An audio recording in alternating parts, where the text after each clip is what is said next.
मजलिस इत्तेहादुल मुस्लिमीन की कामयाब नुमाइंदगी और मुसलसल जिद्दोजहद की वजह से सेक्रेटेरिएट की जो अहाते में जो मसाजिद को शहीद किया गया था उनकी दोबारा तामीर होने जा रही है। आज उसका संग बुनियाद रखा जा रहा है। मजलिस के फ्लोर लीडर अकबरुद्दीन ओवैसी और सदर मजलिस बैरिस्टर असदुद्दीन ओवैसी ने मुसलसल इस सिलसिले में न सिर्फ ऐवानों में आवाज़ उठाई थी बल्कि ऐवानों के बाहर भी हुकूमत से नुमाइंदगी करते हुए इसको यकीनी बनाया। और आज वो दिन आ गया है जब मसाजिद का संग बुनियाद रखा जा रहा है। पेश है एक रिपोर्ट कि हर कोई कहता था कि सेक्रेटेरिएट की मस्जिदें नहीं बनेगी, लेकिन मजलिस को, मेरे सदर बैरिस्टर असदुद्दीन ओवैसी को और मुझे यकीन था कि मस्जिदें बनेंगी। कमजोरों, मजलूमों और मुसलमानों की मजबूत क़यादत का ये अज़्म था और इसकी नुमाइंदगी थी जिसकी वजह से सेक्रेटेरिएट में जिन मसाजिद को शहीद किया गया था उसकी दोबारा तामीर के लिए आज संग बुनियाद रखा जा रहा है। मजलिस के फ्लोर लीडर अकबरुद्दीन ओवैसी मुसलसल असम्बली में इस बात को उठाते रहे और बिलाखिर वज़ीर आला के चंद्रशेखर राव ने इसका ऐलान किया था कि यहाँ पर मसाजिद को दोबारा तामीर किया जाएगा, जायद अराजी भी फराहम की जाएगी। कायद मजलिस अकबरुद्दीन ओवैसी मुसलसल जब भी असम्बली का इजलास हुआ करता था इस मसले को उठाया करते थे और हुकूमत को मजबूर किया कि इस बारे में फौरी तौर पर फैसला लिया जाए।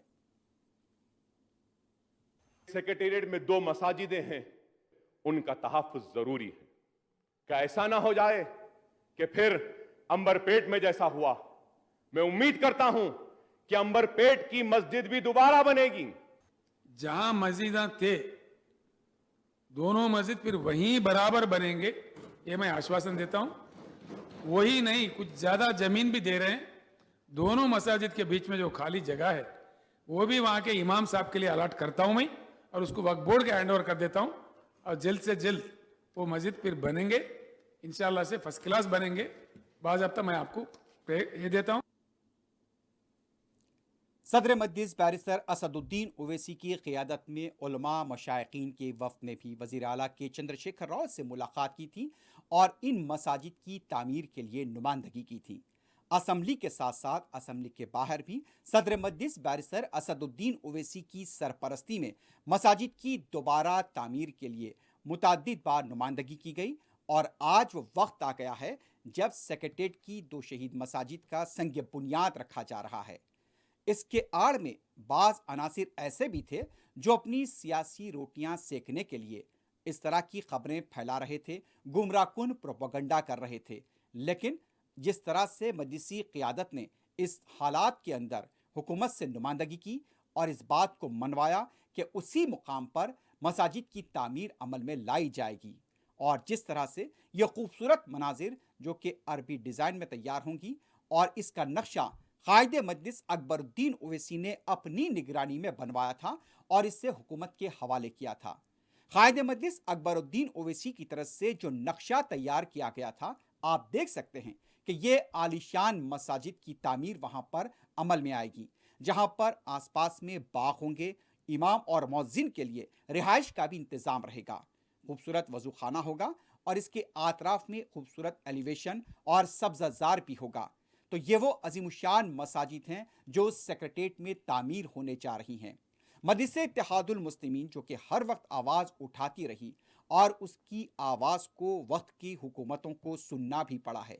यह पहली बार ऐसा नहीं हुआ है, जबकि बम धमाकों के दौरान भी कायदे मजलिस अकबरुद्दीन ओवैसी ने ही आवाज़ उठाई थी, हुकूमत को मजबूर किया था कि जिन मासूम नौजवानों को गिरफ्तार किया गया उन्हें मुआवजा अदा किया जाए और हुकूमत को उस वक्त माफ़ी भी मांगनी पड़ी थी।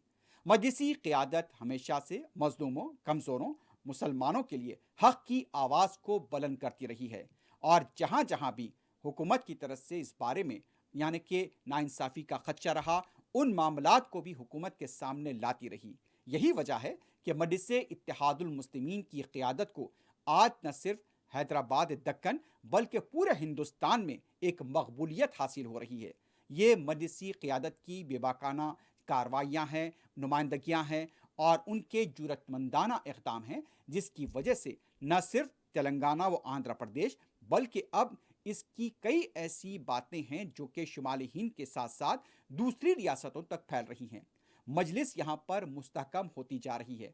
یہی وجہ ہے کہ فرقہ پرستوں کی پاؤں کے نیچے سے زمین کھسکتی جا رہی ہے اور کچھ نام نہاد سیکولر جماعتیں بھی مجلس اتحاد المسلمین کی بڑھتی ہوئی مقبولیت سے قائف ہیں۔